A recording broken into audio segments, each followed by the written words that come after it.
हाँ तो बच्चों, आप सभी से मैंने पिछले लेक्चर कैड में पूछा था कि हेल्दी और डिसीज फ्री में क्या फर्क है, ठीक है, क्या डिफरेंसेस है। तो हेल्दी पर्सन जो होता है वो क्या है, फिजिकली, मेंटली और सोशली जो अच्छी स्टेट में होता है उसे आप हेल्दी बोल सकते हो। और डिसीज फ्री का मतलब क्या होता है, ऐसा पर्सन जिसके जिसके बॉडी है ना, जिसकी बॉडी जो है वो नॉर्मली फंक्शन कर रही है, मतलब केवल फिजिकली जो फिट पर्सन होगा उसे आप डिसीज फ्री पर्सन बोलोगे, लेकिन हेल्दी पर्सन होने के लिए उसे मेंटली एंड सोशली भी फिट होना पड़ेगा। एक बार डिसीज फ्री आप उस पर्सन को बोल सकते हो जो कि फिजिकली और मेंटली फिट है, बट सोशल वेलबींग ये डिसीज फ्री पर्सन में नहीं आता है, ठीक है। अगला, हेल्दी पर्सन के लिए इंडिविजुअल हेल्थ के साथ साथ में उसके सराउंडिंग इन्वायरमेंट की का भी साफ होना, अच्छा होना जरूरी है। जबकि डिसीज फ्री पर्सन के लिए इंडिविजुअली डिसीज फ्री होना जरूरी है ना। उसे आसपास के एनवायरनमेंट में कोई भी पोल्यूशन है या नहीं है इससे कोई मतलब नहीं है, लेकिन उसकी बॉडी अगर डिसीज फ्री है तो ये उसके लिए ओके है। नेक्स्ट, कि हेल्दी पर्सन जो है वो सारे के सारे फंक्शंस आराम से परफॉर्म कर सकता है, ठीक है। सारे के सारे फंक्शंस आराम से परफॉर्म कर सकता है, चाहे बाइक राइडिंग हो, बाइसिकल चलाना हो, माउंटेन पे चढ़ना हो, कोई भी फंक्शन है वो सब कुछ अच्छे से परफॉर्म कर सकता है बिना किसी प्रॉब्लम के। लेकिन डिसीज फ्री पर्सन के साथ आप ऐसा नहीं कह सकते हो, राइट। डिसीज फ्री पर्सन जो है वो सारे के सारे फंक्शन बहुत आराम से परफॉर्म कर पाए, ऐसा आप नहीं कह सकते हो। वो मतलब वो हेल्दी हो भी सकता है और अनहेल्दी भी हो सकता है। तो हेल्थ एक बड़ी कॉन्सेप्ट है और डिसीज फ्री एक छोटी सी कॉन्सेप्ट है। मतलब डिसीज फ्री होना हेल्दी होना नहीं है, ठीक है। नेक्स्ट,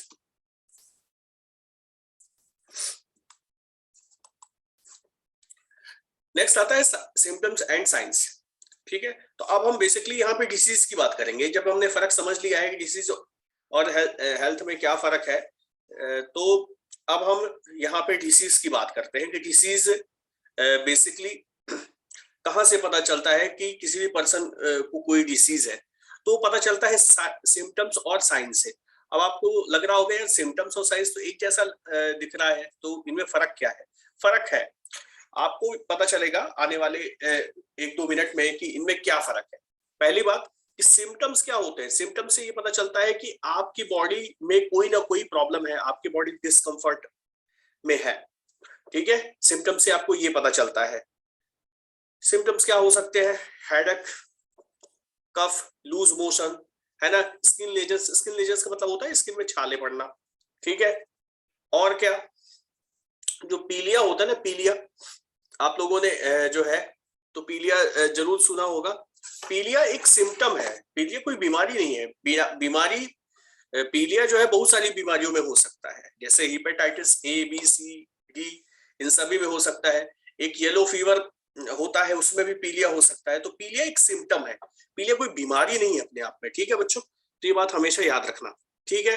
फिर इन सिम्टम्स के थ्रू ही डॉक्टर क्या करता है, लेबोरेटरी टेस्ट लिखता है कि आपको ये टेस्ट करवाने हैं, ठीक है। उन सिम्टम्स में से डॉक्टर को कोई एक सिम्टम होगा जिसपे लगेगा कि यार इससे इसकी बीमारी का पता चल सकता है। अगर ये सिम्टम उस पर्सन ने बोला है ना, 3-4 सिम्टम्स के साथ में ये सिम्टम जो है, इसके कोई एक सिम्टम होगा जो डॉक्टर को अट्रैक्ट करेगा। मतलब कि डॉक्टर को लगेगा कि यार इस सिम्टम के बेसिस पे हम बीमारी तक पहुंच सकते हैं। तो वही जो सिम्टम होगा, ठीक है, जो कि पर्टिकुलर डिसीज को इंडिकेट करेगा, उसे साइन बोला जाता है। तो साइन जो है वो सिम्टम्स का ही एक हिस्सा है, लेकिन साइन जो है, साइन से आप पर्टिकुलर डिसीज तक पहुंच जाते हैं, जबकि सिम्टम से आप पर्टिकुलर डिसीज तक नहीं पहुंच सकते हो। जैसे fever, cough, breathlessness, chest pain, pneumonia, phlegm. Phlegm मतलब होता है कफ, कफ जो निकलता है। तो ये सारे के सारे सिम्टम्स है, राइट। लेकिन ये कई सारी बीमारियों में ऐसा आपको फील हो सकता है, ठीक है, ये जितने भी सिम्टम्स दिए हुए हैं। लेकिन कुछ बीमारियां ऐसी हैं जिनमें इन पांचों में से, ये 5 बोल रहा हूँ, यहाँ पे तो 6 है, इन पांचों में से कुछ सिम्टम ऐसे होंगे जो कि पर्टिकुलर बीमारी को इंडिकेट करेंगे, वही सिम्टम्स जो है डॉक्टर के लिए साइंस बनेंगे, और उन्हीं साइंस को कंफर्म कराने के लिए क्या किया जाएगा, लेबोरेटरी टेस्ट किया जाएगा। ठीक है, यस। तो सिम्टम्स में से डॉक्टर साइंस पकड़ते हैं बीमारी का। ठीक है, यस। आगे देखिए, यहाँ पे पीछे हमने जो देखा है, मैं अगर आप पीछे ले चलूं आपको, तो ये कोरोना वायरस के सिम्टम्स थे। इसमें से ये ब्रीथलेसनेस जो है, ये साइन होता है बीमारी का। ठीक है, क्योंकि कोरोना वायरस में तो फीवर हो गया, कफ हो गया, ये सब ठीक है, राइट। न्यूमोनिया जैसा है, मतलब रनी नोज भी हो सकती है, चेस्ट पेन हो सकता है। तो चेस्ट पेन तो आपको हार्ट अटैक के समय भी हो सकता है, तो वो कोई साइन नहीं है बीमारी का।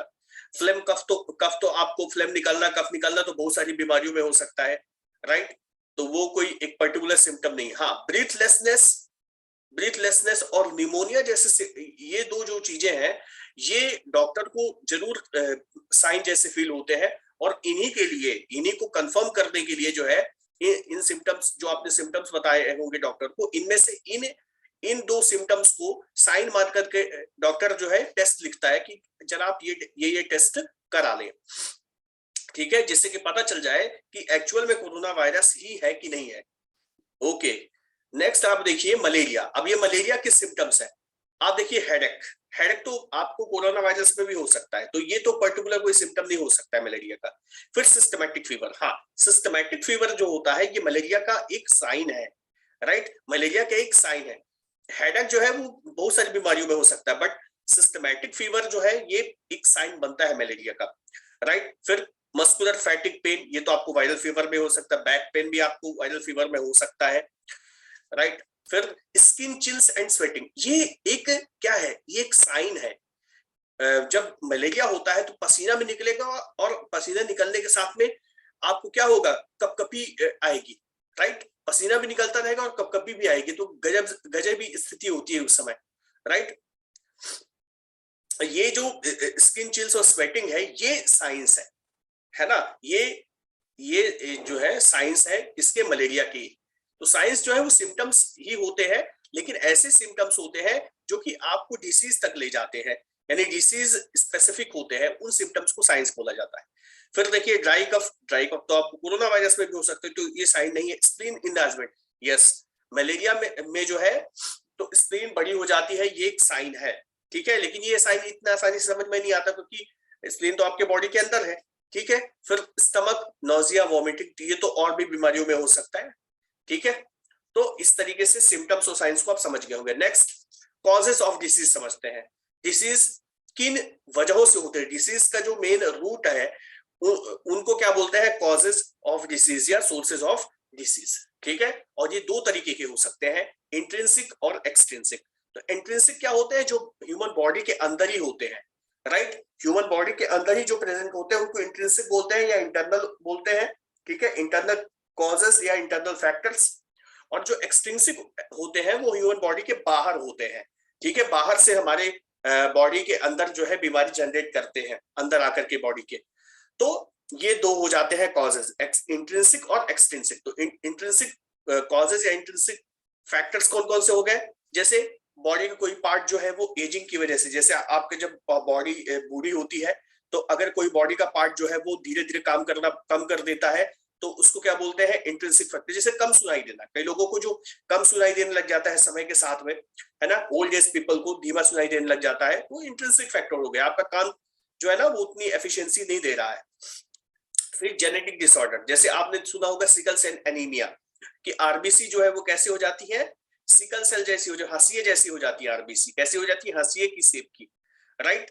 तो वो एक जेनेटिक डिसऑर्डर होगा। हीमोफीलिया जो है ना, हीमोफीलिया में क्या होता है कि ब्लड बहना नहीं रुकता है, ब्लड का क्लॉटिंग नहीं हो पाती है, तो वो भी एक जेनेटिक डिसऑर्डर हो गया। तो ये कहां से आ रहा है, ये जीन में गड़बड़ी की वजह से आ रहा है। फिर हार्मोनल इम्बैलेंसेस, अच्छा, हार्मोन की वजह से, जैसे जाइजेंटिज्म, कई लोगों का हाइट बहुत ज्यादा बढ़ जाता है, ठीक है। वो ग्रोथ हार्मोन जब बहुत एक्स्ट्रा रिलीज हो जाता है उनमें, तो उसकी वजह से उनका हाइट बहुत ज्यादा बढ़ जाता है। और कई लोगों में जब हार्मोन बहुत कम रिलीज होता है तो उनकी हाइट बढ़ ही नहीं पाती है, एकदम भी नहीं बढ़ पाती है, ठीक है। तो उनमें नाटापन होता है, राइट, क्लियर। तो वो जो है आप लोगों ने ड्वार्फ पीपल देखे होंगे, बहुत छोटे कद के लोग देखे होंगे, तो वो उनमें क्या होता है, ग्रोथ हार्मोन बहुत कम रिलीज होता है, तो ये हार्मोनल इम्बैलेंस हो गया। फिर इम्यूनिटी सिस्टम डिसऑर्डर।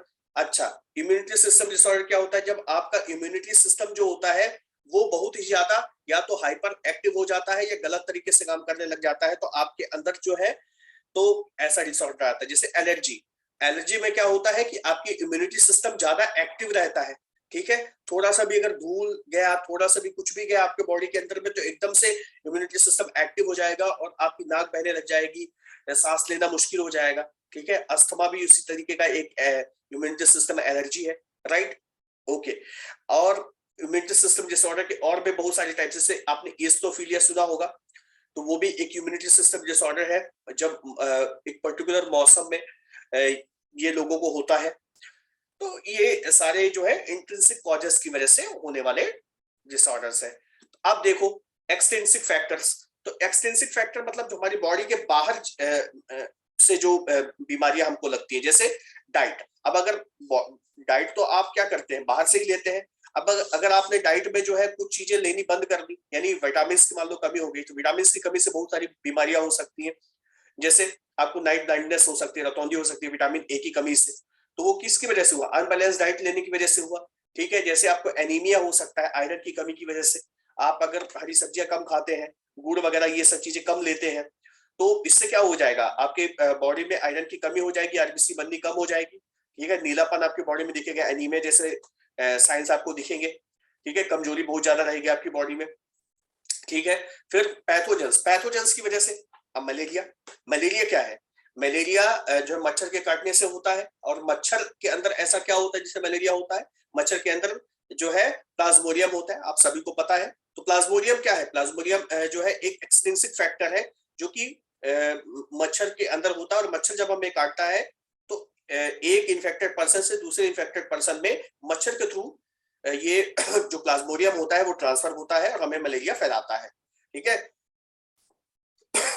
ऐसे बहुत सारी बीमारियां हैं जो बैक्टीरिया वायरस जो होती है, वो बैक्टीरिया वायरस प्रोटोजुआ ये सब क्या है, पैथोजेंस है, और इनकी वजह से होने वाली बीमारी है, ये सभी एक्सटेंसिव फैक्टर में ही आती है।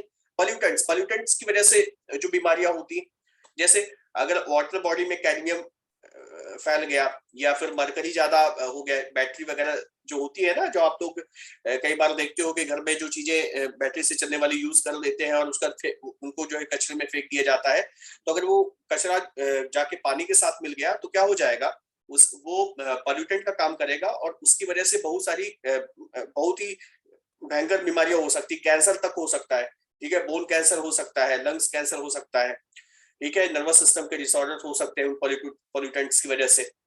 तो और ऐसी बहुत सारी बीमारियां हैं, आप देख सकते हैं। जैसे एक बीमारी मैं आपको बता देता हूँ, मरकरी की वजह से, और शायद मैंने बताया भी होगा, मरकरी की वजह से जो है तो मिनी माता डिसीज हुई थी, ठीक है, या डांसिंग कैट सिंड्रोम भी बोलते हैं उस डिसीज को, तो बहुत ही खतरनाक डिसीज है, जापान में हुई थी ये। तो ये पॉल्यूटेंट्स की वजह से, आप लोग बाकी तो पता ही है पॉल्यूटेंट्स की वजह से और कौन कौन से डिसीज है आपको जनरली पता होंगी, या नहीं पता होगी तो आप पता करिए, आपसे क्लास में मैं पूछ सकता हूँ। इंटॉक्सिकेंट्स, इंटॉक्सिकेंट्स क्या हो गया, जैसे अल्कोहल जो ज्यादा कंज्यूम करता है, आपने देखा होगा जो ज्यादा अल्कोहल कंज्यूम करता है उसका लीवर खराब हो जाता है, आपने सुना ही होगा। टोबैको की वजह से कैंसर हो जाता है, मुंह का कैंसर हो जाता है, होता है कि नहीं होता है। फिर उसके अलावा जो ड्रग्स लेते हैं, जो बहुत ज्यादा हैवी ड्रग्स जो कंज्यूम करते हैं, उनको हार्ट की डिसीज होती है, ठीक है, उनका हार्ट फेलर वगैरह देखने को मिलता है। अभी एक केस बहुत ज्यादा फेमस हुआ है, आपको पता ही है, वो केस था सिद्धार्थ शुक्ला वाला केस था। तो उसमें भी क्या हुआ था, उसमें भी उनके साथ ये प्रॉब्लम बताई गई थी कि ड्रग्स लेने का था, ठीक है, या स्टेरॉइड्स वगैरह लेने का था। स्टेरॉइड्स भी क्या होता है, एक तरीके से बाहर से ली जाने वाले ड्रग्स ही है, और उसकी वजह से क्या हुआ कि उनको ये हार्ट अटैक वाली प्रॉब्लम हुई थी। तो ये सब एक्सटेंसिव फैक्टर जो है वो हमारे शरीर में बीमारियां फैलाते हैं अलग अलग तरीके की। तो बीमारियां तो आप आसानी से पकड़ लेंगे, कौन से इंट्रिंसिक फैक्टर की वजह से है, कौन सी इंट्रिंसिक फैक्टर की वजह से है। तो ये रहा। खैर अभी फिलहाल के लिए इतना ही। अब हम नेक्स्ट पार्ट में टाइप्स ऑफ डिसीज के बारे में डिस्कस करेंगे, ठीक है। लास्ट में हम जो है तो आपके टाइप्स ऑफ डिसीज के बाद में मीन्स ऑफ स्प्रेड देखेंगे। मीन्स ऑफ स्प्रेड जो है वो कम्युनिकेबल डिसीज के बारे में होगा। फिर प्रिंसिपल ऑफ ट्रीटमेंट और प्रिंसिपल ऑफ प्रिवेंशन, ये जो सबसे इंपॉर्टेंट है इस चैप्टर में, वो चीजें हम देखेंगे, ठीक है। कि पहले तो बीमारियों से बचा कैसे जाए, फिर बीमारी हो जाए तो उसको ट्रीट कैसे किया जाए, ये सारी बातें। खैर अभी के लिए इतना ही। होपफुली आपके लिए सेशन अच्छा रहा होगा। नेक्स्ट सेशन में मिलेंगे, लेकिन आप इसको ध्यान से पढ़िए, ध्यान दीजिए, ठीक है। Thank you.